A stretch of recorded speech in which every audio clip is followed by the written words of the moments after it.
A paz do Senhor, irmãos, amém? Glória a Deus. Se tivéssemos combinado, não teria dado tão certo, né?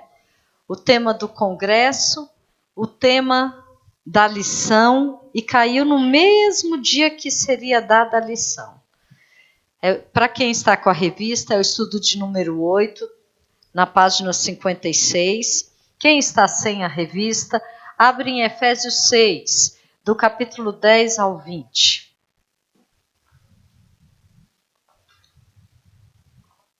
Glória a Jesus. Efésios 6. Eu acabei de beber. Obrigada. Efésios 6, do versículo 10 ao 20. Todos encontraram? Amém? A palavra do Senhor diz assim: No demais, irmãos meus, fortalecei-vos no Senhor e na força do seu poder. Revesti-vos de toda a armadura de Deus, para que possais estar firmes contra as astutas ciladas do diabo. Porque não temos que lutar contra carne e sangue, mas sim contra os principados, contra as potestades, contra os príncipes das trevas deste século, contra as hostes espirituais da maldade nos lugares celestiais. Portanto, tomai toda a armadura de Deus, para que possais resistir no dia mau, e havendo feito tudo, ficar firmes. Estais, pois, firmes, tendo cingido os vossos lombos com a verdade, e vestida a couraça da justiça. Os pés calçados na preparação do evangelho da paz, tomando sobretudo o escudo da fé, com o qual podereis apagar todos os dardos inflamados do maligno.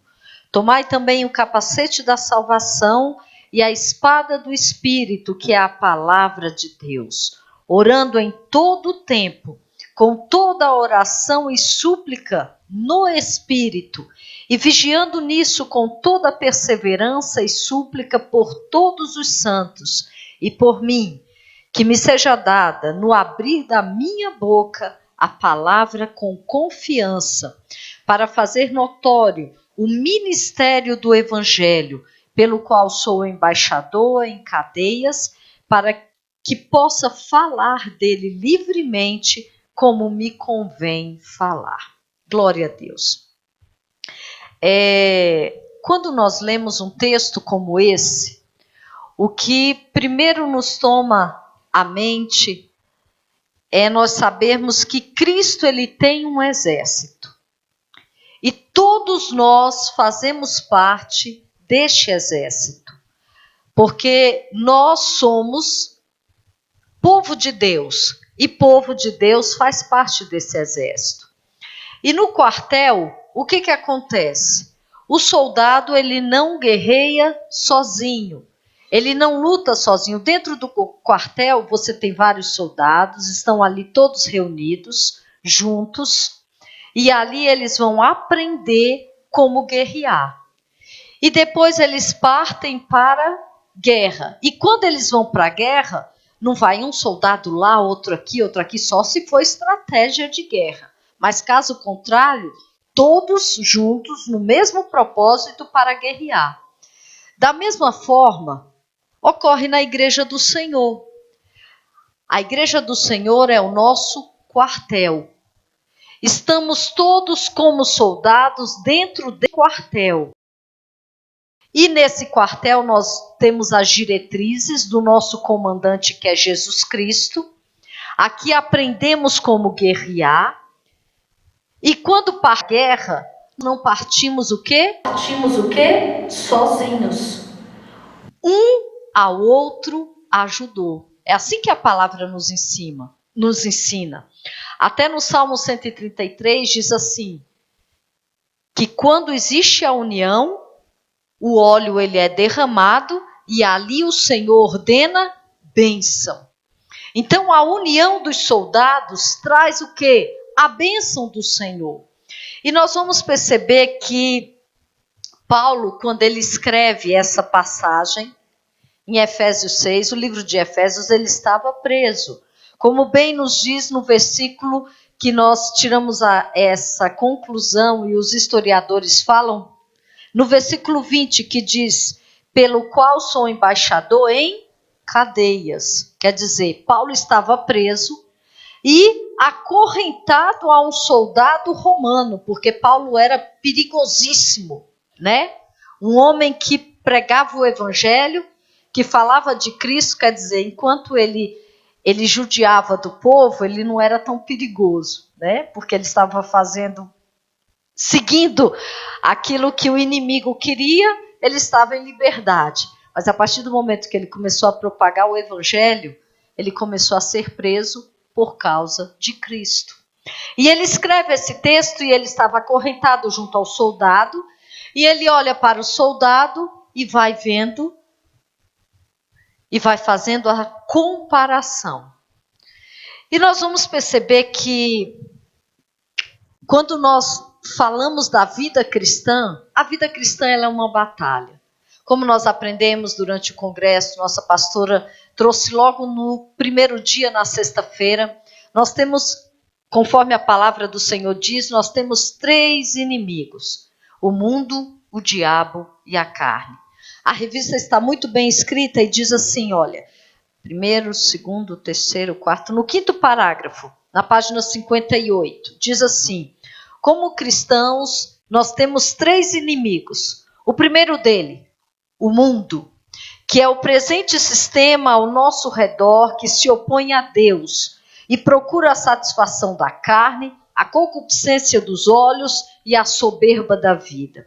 Segundo, a carne, ou seja, a velha natureza que herdamos de Adão, portanto caída, maligna e que se direciona e nada a fazer para agradar a Deus. Por fim, o pior de todos os inimigos, o diabo, que é a antiga serpente, o grande inimigo de nossas almas. Quer dizer, o mundo, quando nós vemos o mundo, todo esse sistema, tudo que nós estamos vendo hoje é o quê? É o andar para o afastamento de Deus. O nosso Deus é absoluto. Tudo hoje no mundo é o quê? É relativo. Eu posso isso, eu posso aquilo, depende do ponto de vista, depende do que cada um pensa, mas nós como cristãos, essa liberdade, ela acaba a partir do momento que nós escolhemos. Quando nós escolhemos a Cristo, a nossa liberdade está em Cristo, o nosso pensamento está em Cristo, a nossa vida está pautada em Cristo, a nossa maneira de agir está absolutamente baseada na palavra do Senhor. E nós fazemos o que a palavra do Senhor diz, não o que o sistema nos manda fazer. O que o mundo tenta nos enfiar goela abaixo, porque hoje em dia quem é normal deixou de ser normal. Aquilo que era anormal, que era aquilo, agora é que é o certo. Não. Essa relativização não existe na vida do cristão. Nós temos uma lei a seguir, uma regra de fé a seguir, e é ela que deve nos orientar. Segundo a carne, nós moramos em um inimigo. A nossa carne, ela tem desejos, ela tem vontades. E a carne, como foi bem colocado aqui, diz aqui, procuramos a satisfação da carne, concupiscência dos olhos, aquilo que os olhos cobiçam e aquilo que nós desejamos fazer. Porque quem vive na terra é aquilo, vale o dinheiro, vale as mulheres, vale os homens, vale a alegria momentânea, né? O carpe diem, viva cada dia como da maneira como você acha que é mais interessante. E nós vamos perceber que, por isso que quando formos para o céu, nós teremos um novo corpo. Esse corpo não vai entrar no céu, nós teremos um corpo glorificado. E a questão do diabo, que foi sempre e sempre será o nosso inimigo, né? O diabo, ele é aquilo. Ele não tem família, ele quer destruir com a sua. Ele não tem uma casa, ele quer que você não tenha também uma moradia eterna. Porque o diabo, ele já está o quê? Condenado, né? E aí nós vamos ver que nós temos um inimigo, nós estamos em um campo de batalha, mas, graças a Deus, Ele nos deu toda a armadura para vencermos esta batalha. E a partir do momento que Ele coloca à nossa disposição toda essa armadura, basta simplesmente o quê? Que tomemos o quê? Toda a armadura de Deus, como nos é proposto. Tomai toda a armadura de Deus, para que possais estar firmes no dia mau. Porque, irmãos, quando o cristão vive só a 1000 maravilhas, pode saber que alguma coisa está errada. Porque a árvore que dá fruto, ela leva pedrada. Cristão que está sendo abençoado, ele é invejado.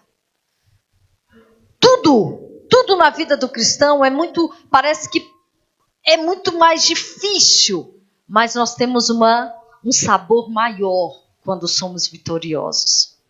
E aí nós vamos perceber que existe uma guerra espiritual, porque a nossa luta não é contra homem, não é contra a carne, conforme a palavra nos diz, mas é contra principados e potestades.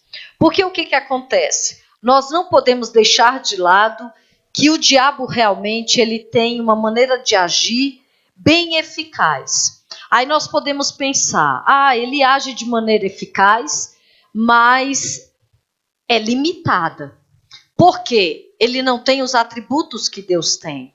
Deus, ele é onisciente. O que é a onisciência de Deus? É que sabe de todas as coisas. Ele não é onipresente como nosso Deus. O que é a onipresença? Que está em todos os lugares. E ele não é, faltou onipresente eu já falei, onisciente e onipotente, que é o Todo-Poderoso. Diabo, ele não guerreia contra Deus, contra Jesus Cristo. Ele não é arqui-inimigo. Tem gente que pega as ideias, né, vê o filme, aquelas coisas de Hollywood, pode guerrear. Não, gente. A palavra do Senhor diz que na batalha do Armagedon, o diabo ele vai ser destruído o quê? Com o sopro da boca de Deus. Deus, ele não tem arqui-inimigo. Ninguém pode brigar com Deus. Não existe isso. Satanás, ele quer combater contra a igreja. Tá certo? Não é contra o nosso Deus que ele combate, contra a igreja. Por isso ele investe os seus dardos inflamados contra a minha vida e contra a tua vida. Porque é contra nós que ele quer guerrear. E aí nós vamos perceber que Satanás, aí você me diz, mas por que ele é tão eficaz no seu agir? A palavra do Senhor diz que 1/3 caiu com ele, né? Quando ele saiu do céu. E aí o que acontece? As seclas do diabo, esses principados e essas potestades, eles estão aí, ó. Eles estão aí. E aí eu acho que eles têm uma forma de fofocar e tal, e de agir, mas quando você vê a ação do diabo, é sempre da mesma forma. Ele não é inteligente assim, sabe, ele sempre age na família ele age como? Põe uma mulher na cara do homem. Na mulher, vai fazer isso. Oferece dinheiro, oferece prazer, age daquela forma. Ele sempre age da mesma forma. E o Senhor, ele vem nos mostrar como o diabo age. Através da palavra do Senhor, quando nós lemos, quando nós chegamos perto de uma pessoa, a pessoa está mentindo, você olha para a cara da pessoa mentirosa, já tem aquela faixa, mentiroso. Você olha, porque quem tem o Espírito do Senhor não é enganado. E aí o diabo age através da mentira. A pornografia, o diabo age através disso. E ele tem as suas multiformas de agir. E o Senhor nos mostra isso através da sua palavra. Então, quando nós conhecemos o nosso inimigo, nós conseguimos o quê? Saber como lutar. Porque quando nós não sabemos como é a forma que o inimigo age, a gente já fica, meu Deus, o desconhecido, ele nos assusta. Quando eu vou em um local, poxa, como é que é isso? Como é que acontece isso? Como é que é dessa forma? eu me preocupo com o desconhecido. Mas a partir do momento que eu sei, eu vou tranquila. É igual como você vai fazer uma prova de direção. Ai, meu Deus, como é que é? Não, você treinou antes. Você dirigiu. Você, quando vai, já vai tranquila da maneira como vai fazer. E o nosso inimigo, nós sabemos a forma como ele age através da Bíblia Sagrada.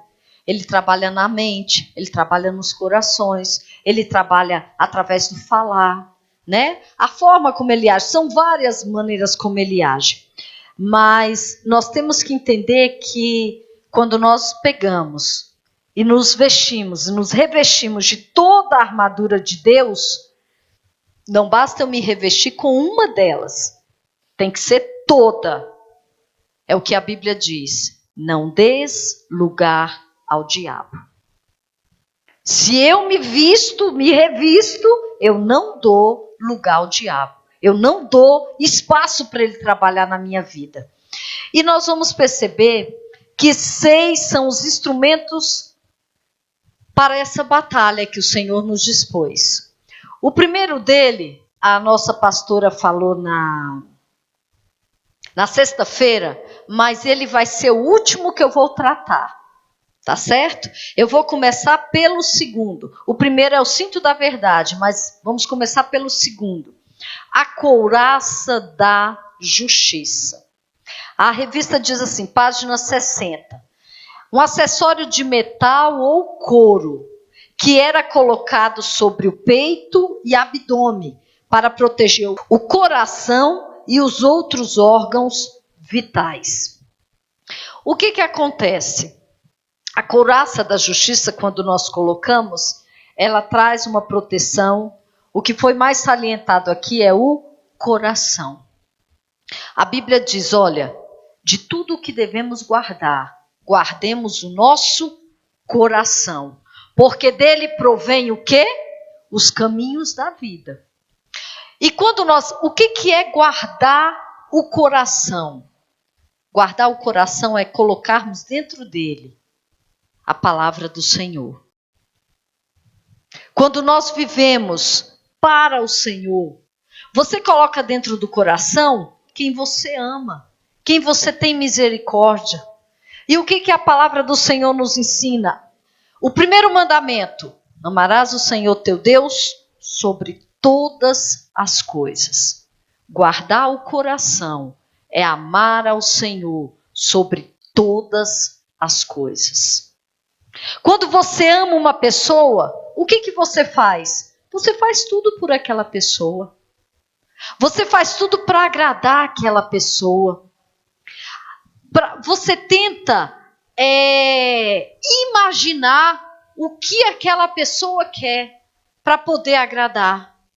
E a couraça da justiça, quando nos manda, quando nos é dada para proteger os órgãos vitais, e protegemos o nosso coração, é como se nós disséssemos, nenhuma outra pessoa habitará no meu coração. Porque o meu coração é do Senhor Jesus. E o que acontece? Quando nós pensamos em couraça da justiça, a justiça que tem que estar no nosso coração não é a humana, não é a nossa. Porque a nossa justiça não é nada diante do Senhor. A palavra do Senhor diz que aquilo que nós achamos que é muito justo, primeiro a Bíblia diz, olha, não sejais demasiadamente justos aos seus próprios olhos. Era um dos textos que papai mais conversava comigo. Que às vezes eu chegava e dizia, eu não concordo com isso, com aquilo outro. E ele dizia, filha, nós não podemos ser demasiadamente justos aos nossos próprios olhos. Porque às vezes nós passamos a falar muito de nós e esquecemos do outro. E quando amamos, nós nos preocupamos com o outro. E a nossa justiça diante de Deus é como trapo de imundícia. Não presta para nada, não vale para nada, porque sabe quem sabe ser justo? É o Senhor. É igual aquela vez foram trabalhar. Aquele que chegou na primeira hora recebeu o mesmo pagamento do que chegou na última hora. Eu viro e falo, isso não é justo.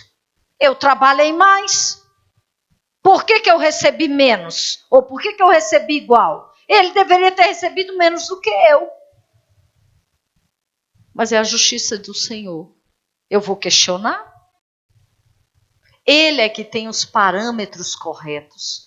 E quando nós começamos a compreender a ação do Senhor, a justiça do Senhor, nós começamos a ver as pessoas de maneira diferenciada.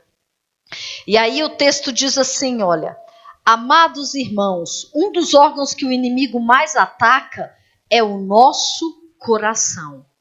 Por isso nós precisamos guardá-los, porque nesse órgão está a sede das nossas vontades, emoções, mente e consciência. Ocorreu um fato essa semana, que quando eu me vi, subiu uma ira santa assim, me deu vontade de agir de uma forma, eu falei, Senhor, controla, glória a Deus, porque a minha justiça não seria correta. E o Senhor, Ele sabe como agir. E sabe como tratar. E todos os dias nós temos que vestir a couraça da justiça. E como é que nós vestimos? Com os testes que vêm na nossa vida. São coisas que vêm na nossa mente. São atitudes que, quando você vê, sobe aquele ímpeto humano, vem aqui na tua língua para tu falar, e a couraça da justiça diz, espera aí. Não é assim, né? E aí nós vamos perceber que quando diz assim, ó, sem amor não é possível vivermos nenhuma experiência espiritual. A couraça da justiça, ela vem acompanhada do amor. A Bíblia lá no Salmo 23 que diz, certamente a bondade e a misericórdia me seguirão todos os dias da minha vida. E habitarei na casa do Senhor para sempre. A justiça e a misericórdia, elas andam de mãos dadas. Nós temos que entender isso. É o ser bondoso. É o saber agir. Sabe, Jeremias, porque a nossa justiça humana, ela quer sobressair. Aí vem o Senhor e diz, não é assim. Não é dessa forma. Então, que cada dia nós possamos nos vestir com a couraça da justiça. Ela cobria do pescoço, ela vinha daqui, ó, do pescoço até a cintura. Ela passa até aqui pelo gogó, né? A gente engole seco, às vezes, algumas coisas. Mas nós temos que entender que, às vezes, diz assim, olha, Satanás é o acusador, mas não pode acusar o cristão se ele está vivendo corretamente no Espírito. Quando Satanás acusa o cristão, é a justiça de Cristo que garante a salvação do que crê. Porque o que acontece? Outra questão da couraça da justiça. Os ataques do maligno que vem sobre a nossa vida. Aí vem, porque você hoje anda assim, mas antigamente você era assim, assim, assim, assim, assim. Aí eu lembro de Martim Lutero. Martim Lutero, ele tem uma historinha que diz que ele sempre, o diabo chegou para ele e chegou com um rolo e desenrolou. Você fez isso, isso, isso, isso. Fez isso, isso, isso. Aí abriu outro rolo, isso, isso, isso, isso, isso. Aí chegou no final, acabou? Acabou. Então escreve aí embaixo, o sangue de Jesus Cristo me purifica de todo pecado. A nossa vida tem que ser vista através da justiça de Deus feita por nós. Não sou eu que me acho justo, é o Senhor quem me justifica. E eu tenho que entender isso. Que é assim que ocorre com a palavra do Senhor. A cada dia que me exponho à palavra, eu sou justificada pela palavra. E vem condenação do inimigo. Aí você recebe o inimigo com a palavra. Nenhuma condenação há para os que estão em Cristo Jesus. Vem as pessoas querer falar, vista-se com a couraça da justiça. Esconda-se na palavra e você saberá agir. Outro instrumento é as sandálias do Evangelho. As sandálias, um acessório de couro, protegiam os pés dos soldados romanos, viabilizando o deslocamento rápido e eficaz. O que acontece? A sandália ela serve para proteção, para nós não pisarmos e não machucarmos os nossos pés. E nós vamos perceber que quando você calça, você tem a capacidade. Você calça não para ficar sentado. Você calça para cruzar a perna, vira a perna para um lado, vira a perna para o outro, e senta, e fica olhando o sapato? Não. Você se calça porque você vai levantar e andar. Quando você acorda pela manhã da cama, você põe um chinelo no pé. Por que você põe um chinelo? Porque você vai sair andando pela casa, não é? Da mesma forma. Por que eu vou me calçar com as sandálias do Evangelho? Eu me calço para poder pregar o Evangelho, para sair, para andar. Eu não me calço para ficar parado. Pelo contrário. E aí diz assim, olha, até quando falou assim, viabilizar o deslocamento rápido e eficaz. O que acontece? A sandália do Evangelho, você vai entrando e vai pisando. E você vai a qualquer lugar. Você não vai pensar, eu não vou nesse local porque ali não merece o Evangelho. Eu não vou naquele local. O soldado romano, ele entrava onde ele tinha que entrar. Se ele tivesse que entrar até lá dentro do refúgio do inimigo para acabar com eles, eles entravam. Se nós tivermos que ir lá no covil do inferno, quando a gente chegar lá vai tornar-se céu. Mas só vá se o Senhor mandar. Porque tem gente que vai sem o Senhor mandar, sem o Senhor falar, e acaba tendo problema. Mas se o Senhor te impeliu e falou, não, você pode entrar e que eu vou contigo, vá. Porque o Senhor é o nosso garante. Quando Ele fala, Ele é o nosso garante. E os nossos pés são muito importantes para Cristo. Pois através dele é que vamos pisar no território do inimigo para resgatar as pessoas para Deus. Os nossos pés, eles devem, a palavra do Senhor diz assim, olha, bem-aventurados são os pés daqueles que proclamam o Evangelho. Formosos são os pés do que levam o Evangelho da paz, né? E os nossos pés, eles precisam estar envolvidos pelo Evangelho. E assim, por onde andarmos, nós vamos apresentar o Evangelho de Deus e resgatar as vidas. Às vezes nós queremos escolher onde evangelizar, mas onde os nossos pés pisarem é terreno fértil para falarmos de Cristo. Onde o crente estiver é terreno fértil. Você está na fila do pão, está aquela fila enorme. Aí já começa, porque está calor, porque está não sei o quê. Já aproveita a oportunidade e fala de Jesus ali. O Senhor é bom, né? Mandou um sol gostoso. Estava chovendo, mas olha aí. Ou então se estiver chovendo, olha que chuva gostosa. Está alagando. Não, isso é bênção. Deus sabe como fazer, Ele controla todas as coisas, né? Está no hospital, esperando o atendimento. A pessoa começa a falar, eu estou doente disso, daquilo outro. Você está lá também, mas você diz, olha, eu hoje estou aqui, mas eu já vi o Senhor curar pessoas assim e agir assim. O nosso dever é falar, é testemunhar, é levar o Evangelho da paz onde quer que seja. Evangelho da paz. Porque tem gente que leva o Evangelho de guerra, né? Não é nem Evangelho, porque Evangelho é boas novas. Boas novas com guerra não vai dar muito certo. Mas leva tudo, menos o Evangelho da paz. Onde a pessoa chega, tem contenda, tem briga, Não, é o Evangelho da paz.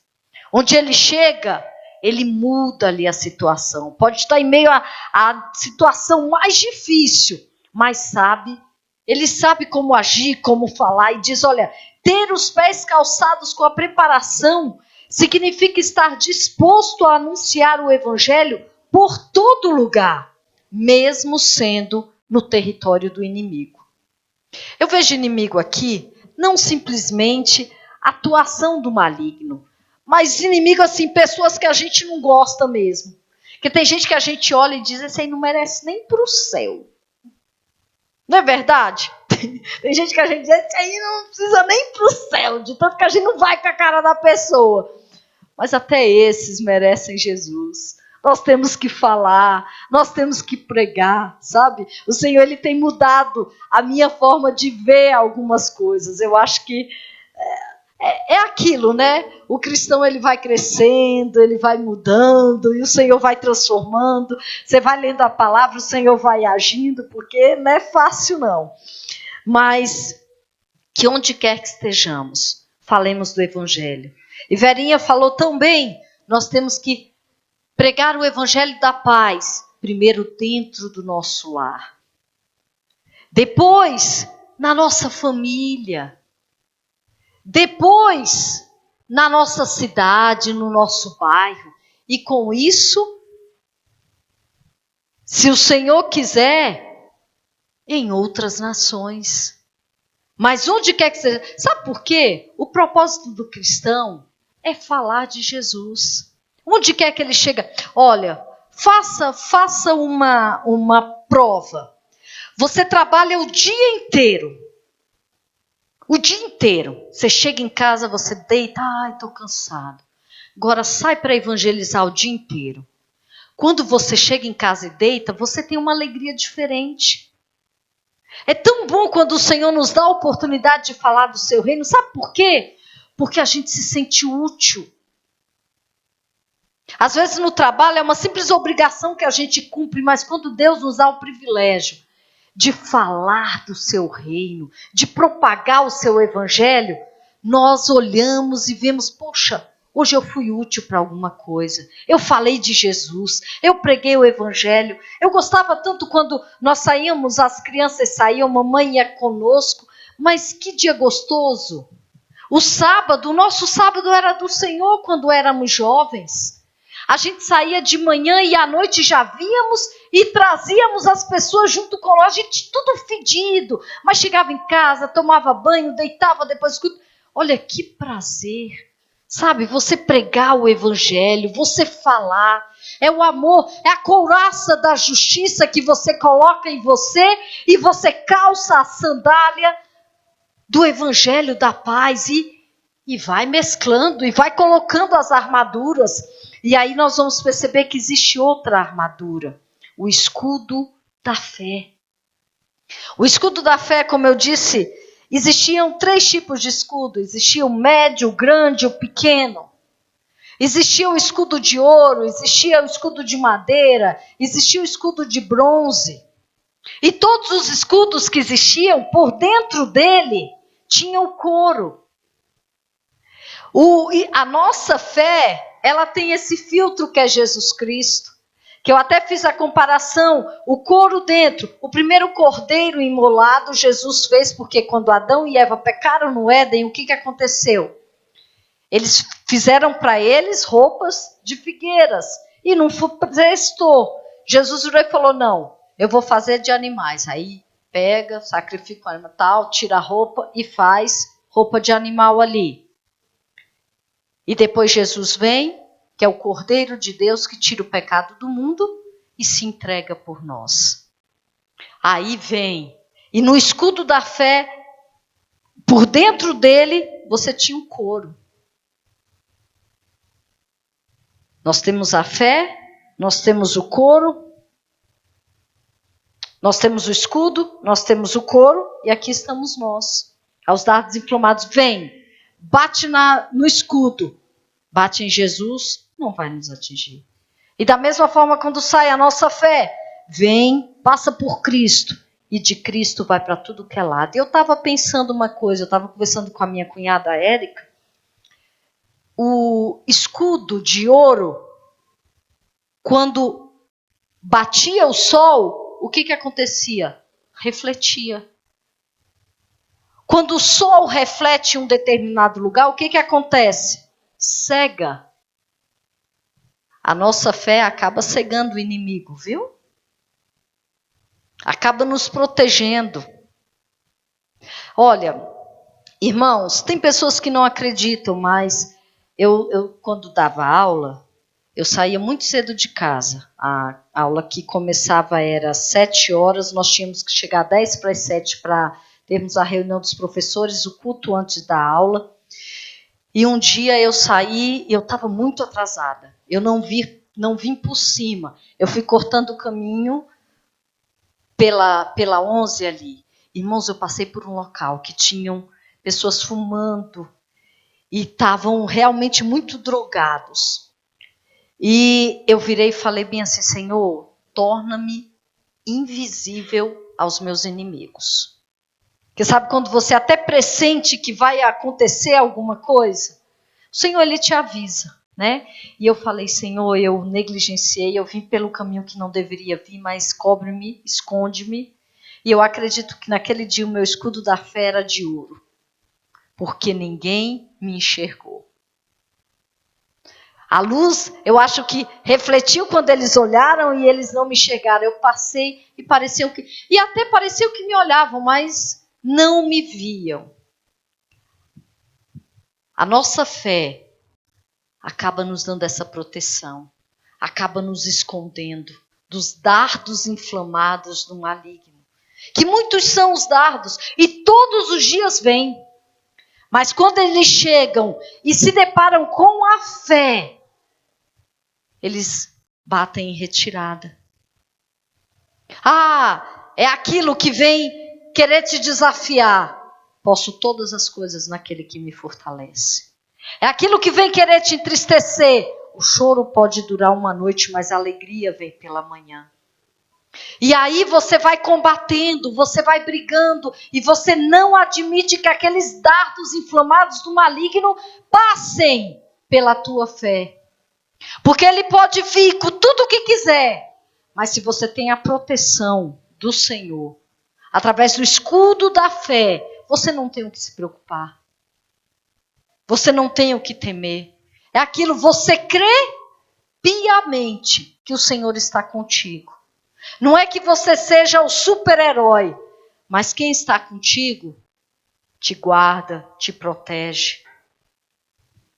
Quando nós comemos algo aí por fora, hoje em dia são tantas comidas, o que você faz antes de comer? Você ora. Isso é um ato de fé.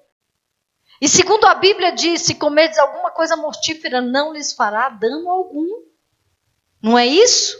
Existe uma proteção especial para aqueles que confiam no Senhor, que têm a sua fé firmada no Senhor. Às vezes você nem sabe, você acorda de manhã, você vai estar à noite e você deita. Eu tenho o costume de, quando deito na cama, eu digo: Senhor, eu te agradeço até pelos livramentos invisíveis. Porque eu creio que o Senhor me livre até de coisas que eu nem vejo. Tem mosquito, tem carro, tem gente tramando, tem tanta coisa.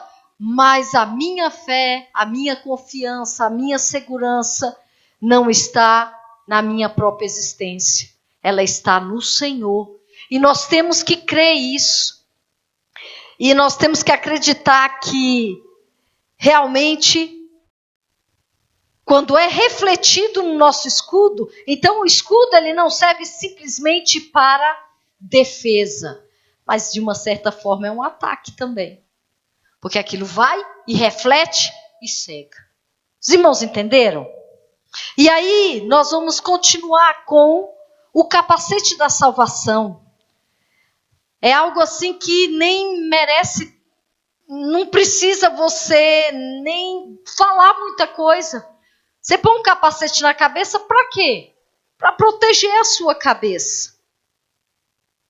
Proteger os seus pensamentos. Proteger, porque conforme a Dinha muito bem falou, né? E aquilo que o homem pensa é o que ele é. O filtro dos nossos pensamentos está em Efésios, capítulo 4, versículo 8, que diz: o que eu devo pensar? Tudo que é bom, tudo que é justo, tudo que é honesto. se alguma virtude, se algum louvor, nisso ocupai os vossos pensamentos. Porque tem pessoas que pensam só no que é ruim, só pensam no que e ficam tramando coisas ruins, e aquilo vai descendo para o coração, porque primeiro você pensa, depois desce ao coração, depois você vai fazer o quê? A ação. Então o que é que nós devemos pensar? Quando nós temos o capacete da salvação na nossa vida. Irmãos, quando nós olhamos para a salvação, quão grande salvação. Você pensa em Cristo na cruz do Calvário, quando você olha para o Calvário, o que você vê ali? Você vê amor, você vê misericórdia, você vê renúncia. Cristo é o exemplo máximo de tudo. A salvação nos foi dada através da morte de Cristo na cruz do Calvário. É nos vestirmos desse capacete da salvação, olharmos para o Calvário e falarmos o que foi conquistado no Calvário para a minha vida. Cristo morreu por nós quando éramos ainda o quê? Seus inimigos, pecadores. É muito amor, é muita graça. Quando você olha para o Calvário, você vê, olha, Jesus levou as nossas enfermidades. Então vamos seguir a palavra, que os sinais seguem. Quando pregamos o Evangelho, os sinais nos seguem e Deus nos dá a autoridade de orar pelos enfermos e eles, em nome de Jesus, serem curados. Isso é vestir o capacete da salvação, compreendermos quão grande glória foi a sua morte na cruz. E aí nós vamos entender que o capacete da salvação refere-se em termos à mente controlada por Cristo. E como é que eu vou ter a mente controlada por Cristo? Quando eu conheço o que Cristo fala. Quando eu sei o que Ele está dizendo. E eu vou saber disso através da leitura bíblica. Através da oração, através da busca em Deus. E aí eu vou entender quando Deus controla a mente, Satanás não consegue fazer o cristão se desviar. Porque podem vir até pensamentos, mas você sabe como recepcionar esses pensamentos que não vêm do Senhor. Eu achei algo interessante que Dinha disse, ela falou, 90% dos pensamentos não são vindos de nós mesmos. São gerados, né? É aquilo. É como eu imaginei até o anjinho aqui e o diabinho aqui, né? Conversando. E um fala uma coisa, outro fala uma coisa, outro fala... Qual é a voz que você vai ouvir? A voz que você alimenta.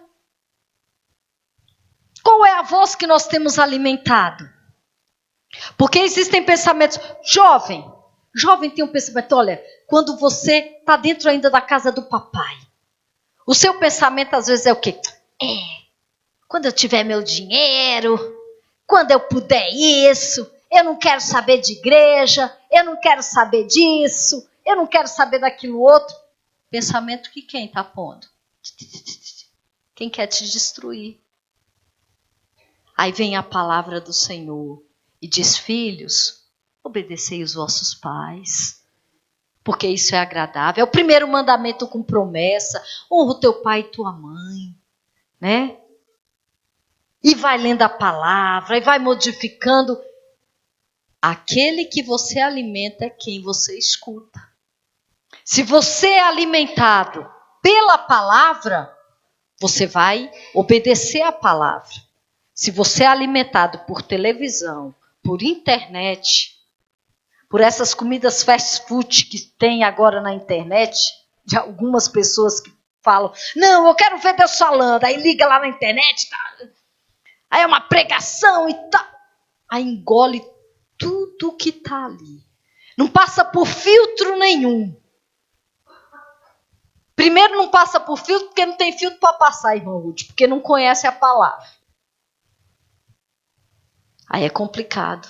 O capacete da salvação, ele tem que estar sobre as nossas vidas. Porque senão, os nossos caminhos vão ser destrutivos. A nossa mente tem que estar guardada pelo Senhor. Eu não vou ficar lendo livrinho de autoajuda, de não sei o quê. Não, eu tenho que ler a palavra e me expor à palavra. E faça isso enquanto você pode. Enquanto você consegue. Quantas pessoas querem ler e não tem mais nem mão para pegar, mas graças a Deus aí o Cid Moreira gravou, tem tantas pessoas que gravaram a Bíblia aí. Eu gosto de limpar a casa, fazer minhas coisas lendo assim, ouvindo. E aí tem palavras que ficam, né, textos bíblicos, aí depois eu paro, vou.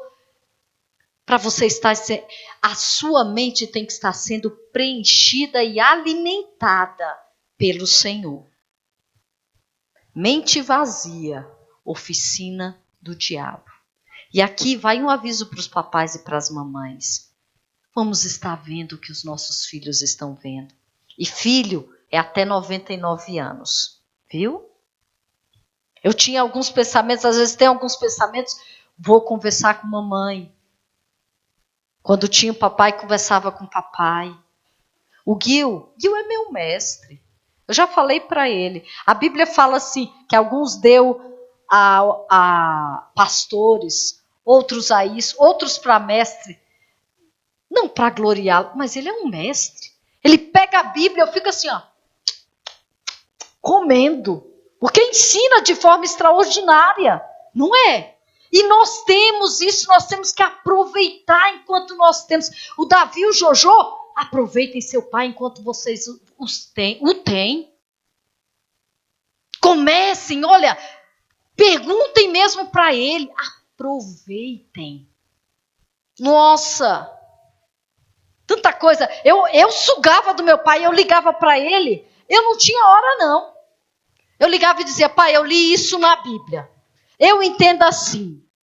Mas está dizendo isso, eu estou ficando doidinha, o que está acontecendo? Agora eu não tenho mais. Mas aí eu pergunto para a mãe, chego para o Gil e digo, isso. Vamos aproveitar, gente. Vamos aproveitar esse povo que Deus deu sabedoria. Entendeu? E vamos aproveitar enquanto a gente tem. E vamos usar, vamos ler a palavra mesmo, mastigar. E dar comida para a nossa mente. Porque aí nós vamos estar pondo o quê? O capacete da salvação. Acabei todos? Então nós vamos voltar lá para o primeiro. A espada do Espírito. É porque não está aqui. Só pôs o desenho da espada. A espada do Espírito.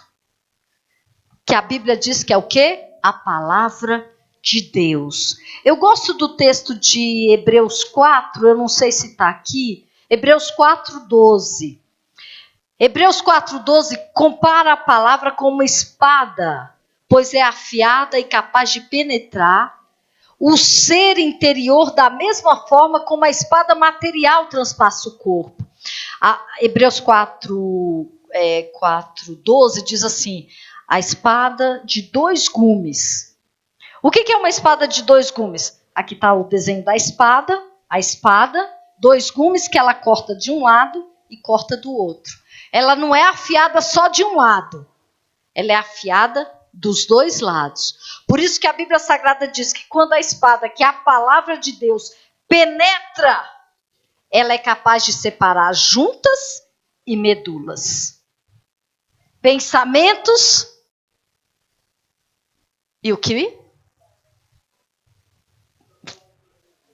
E o propósito do coração. Que às vezes a gente mistura tudo, mas o que acontece? A palavra do Senhor, ela separa todas as coisas. E aí nós vamos entender que a espada do Espírito, aqui falava de uma espada pequena. Era uma espadinha que tinha no máximo uns 48 centímetros. Quer dizer, é a questão corporal mesmo. É a luta ali muito perto. Porque quando o inimigo vem nos atacar, ele quer nos atacar de perto. E eu pego a espada do Espírito, que é a palavra de Deus, e o ataco de perto. Como a Ledman muito bem falou, é a palavra rema. É aquela palavra que vai certeira. E aí nós vamos entender, olha, a espada é uma arma ofensiva que Deus nos dá. A espada material, ela transpassa o corpo, mas a espada, que é a palavra de Deus, ela transpassa o quê? O nosso coração. A Bíblia, ela vai modificando o nosso coração. A nossa maneira de ver o que é justiça, a nossa maneira de pensar, a nossa mente é guardada, a nossa forma de anunciar o Evangelho e a nossa firmeza com o escudo da fé. A palavra, ela é primordial nas nossas vidas. Nós temos que entender que a espada do Espírito, conforme diz aqui, olha, como o próprio versículo diz, página 64, primeiro parágrafo, diz: precisamos tomar a palavra de Deus, que é a nossa espada.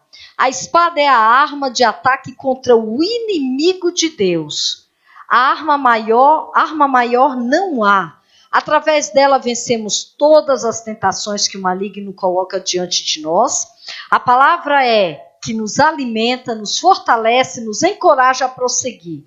Alimente-se dela todos os dias. Você quer um excelente psicólogo? Um excelente divã? Abra sua Bíblia e comece a ler. Às vezes nós temos necessidade de falar. Quando falar for mais necessário do que eu ouvir, eu me ajoelho e oro. Mas às vezes nós precisamos ouvir. E como nós ouvimos? Lendo a palavra de Deus. Porque quando nós abrimos a palavra e lemos, é a boca de Deus falando. É a boca de Deus ensinando, instruindo, fortalecendo, direcionando, mostrando o que devemos fazer. E quando nós precisamos falar, faça uma experiência. Se ajoelhe, ou sente, ou deite na sua cama e diga: Senhor, vem aqui para perto de mim. E você vai sentir o Senhor se achegando a você. E comece a falar: Senhor, olha, aconteceu isso. Eu ando muito de carro sozinha. Então eu digo: Senhor, senta aqui do meu lado. E vou conversando com Ele. Vou dizendo: olha, aconteceu isso, eu fiz isso, não gostei disso, como é que eu devo fazer e tal. E de repente eu me calo. E parece que o Senhor vai falando à mente, vai falando ao coração. E quando eu desço, eu já estou mais leve. Né? É muito gostoso você ouvir o Senhor falar. Então nós temos que entender que a espada é a palavra do Senhor. Medita nela de dia e de noite. Busque o conhecimento na palavra. Decisões, desígnios da vida, tudo vamos buscar na palavra. E por último, vamos voltar lá para o primeiro. O cinto da verdade. Por que eu deixei por último? Porque se não houver verdade em todas as demais partes, instrumentos da armadura, não valeu a pena de nada. O cinto é o que sustenta toda a armadura. E segura também a espada. Para isso que o cinto servia. Aí diz assim, olha, página 60. O acessório central para a estabilidade de toda a armadura. O cinto mantinha unida as outras partes da armadura. A verdade é a primeira defesa da armadura de Deus. Então vamos pensar uma coisa? Couraça da justiça. Sem verdade, não adianta. As sandálias do evangelho. Sem a verdade. Não é o evangelho que eu quero que eu vou pregar, é o evangelho da verdade. Aí sim. Quando diz o escudo da fé, é a fé verdadeira. Não é a fé na fé, não é a fé no meu irmão, não é a fé no meu filho, não é a fé no meu esposo, não é a fé na minha esposa. é a fé em Cristo Jesus. O capacete da salvação é a salvação verdadeira. Porque tem muita gente oferecendo salvação. Mas a Bíblia diz o quê? O único mediador entre Deus e os homens, para qual importa que os homens sejam salvos, é quem? Jesus Cristo. Acabou. É a verdade que tem que estar incutida em tudo. E a espada é a verdadeira espada. É isso aqui. Não é a espada do livro dos Mormons, de Ellen White, de santo não sei o quê, de pai não sei o quê, de vozinha não sei o quê. É a espada que é a verdade. Essa aqui. A que o Senhor nos deixou para seguirmos. E aí nós vamos entender que a verdade, o cinto da verdade, ele tem que estar em todas as partes da nossa armadura. Porque o golpe mais baixo que o inimigo usa é o quê? A mentira. Ele é o pai da mentira. Ele vem com esses engodos aí do mundo. Ah, existe outra salvação, existe outra fé, existe outros pés, outros tipos de... os novos evangelhos, as novas visões. Vai para ver onde vai. A verdade é uma só. E ela é imutável. A verdade é Cristo. Fora isso, é tudo mentira. E vamos nos cingir da verdade. Você cinge uma coisa que está o quê? Meio esfarelada, está começando a abrir, a descosturar, não é? Aí você passa e começa a cingir. Exatamente. Essa era a palavra correta, minha mãe. E aí você faz o quê? Cerce. Exatamente. É isso que nós temos que fazer com a verdade. Para não deixar nada penetrar. É com a verdade que nós temos que lutar. Agora tem uma questão. Toda essa armadura, ela tem uma energia especial. Que a palavra do Senhor nos diz. A energia a partir no versículo 17. No versículo 18. Orando em todo tempo, com toda oração e súplica, no Espírito e vigiando, nisso com toda perseverança e súplica, por todos os santos. Diz assim, olha, eu vou ler essa parte para os irmãos. A oração é a energia que capacita o soldado cristão a usar a armadura e a empunhar a espada. Eu vou ser bem franca para os irmãos. Eu gosto muito da palavra. E eu fico bastante tempo e nem vejo a hora passar. Oração, às vezes, com 20 minutos eu já nem tenho mais o que orar. Eu vejo a Geide orando, eu digo, Geide, eu queria orar igual você. A Geide, ela ora, e é tanto, e fala. Eu digo, meu Deus, como tenho que orar? Às vezes eu ajoelho, em 20 minutos acabou, e eu fico, Jesus, glória a Deus, né? Porque, mas a cada um é de uma forma, mas esse tempo que eu fico em oração, irmãos, parece que quando eu levanto, eu tenho uma força diferenciada para enfrentar o mundo. Aquele dia, a oração, ela nos traz uma energia diferente. Ela nos capacita, assim, parece que a gente, sabe, tudo aquilo que eu acho que eu não posso, depois de orar, parece que o Senhor, Ele está conosco ali e a gente pode tudo. E a oração, ela nos dá essa energia. Por isso que Paulo, através de Efésios, diz, olha, nós temos que orar. Orar em todo tempo. No versículo, em Tessalonicenses 5:7 diz, orai em todo tempo, orai sem cessar. É uma constante oração, é aquilo que eu disse quando ministrei. Eu falei, não é que eu vá andar de joelho na literalidade, mas o meu espírito o tempo inteiro ele está conversando com o Senhor. Eu estou entrando no carro, Senhor, leva-me em paz, guarda-me, livra de todos os perigos, esses acidentes, e bala perdida, e alagamento, e isso e aquilo. Você deixa seu filho na escola e diz, Senhor, fica com minha filha aí, abençoa, guarda, protege. Vai fazer uma prova, Senhor, ilumina a mente, abre, Senhor, faz que estude direito. Você está andando, você vê uma pessoa caída na rua e diz, Jesus tem misericórdia, levanta, abençoa-se. Tem oportunidade, se você pode parar, você para, fala, testemunha.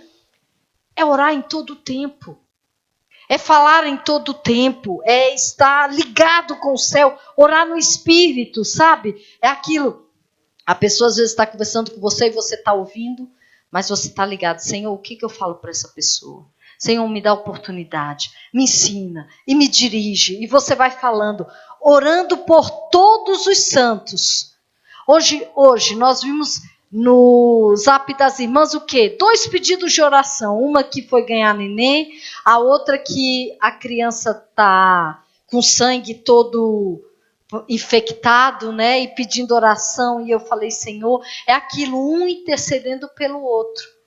Hoje é o dia de socorrer a irmã. Amanhã é o dia de eu ser socorrido. Entendeu? Então, é orarmos uns pelos outros. Eu não vou orar só pelas minhas causas, mas eu vou orar pela causa do meu irmão. É aquilo, o soldado ele está na batalha, ele não está sozinho, ele tem outros soldados. Às vezes um soldado se machuca, está ferido, e ali nós vamos orar, nós vamos trabalhar, nós vamos tratar, porque é assim que devemos fazer. E orar com perseverança. O que é ser perseverante? Não cansar. Não vamos cansar. Na vida espiritual, eu sempre digo, não tem aposentadoria. A gente não cansa de orar, a gente não cansa de interceder, a gente não cansa de estar em guerra, porque cada dia é um novo dia, um novo dia, um novo dia, até brilhar o dia perfeito, o Senhor nos chamar para estar com Ele. Que estejamos firmes, sejamos constantes, porque nada do que fazemos nessa terra é vão. E que tenhamos o privilégio de chegar ao fim da nossa vida. Esteja escrito lá no nosso local onde iremos ficar aqui simbolicamente, porque não ficamos aqui, já nos encontramos com o Senhor, mas possamos falar, combati o bom combate.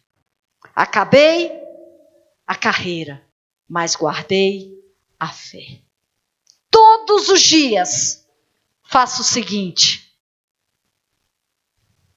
É como você ter uma cadeira e está lá posta a armadura. Todos os dias assim que acordar.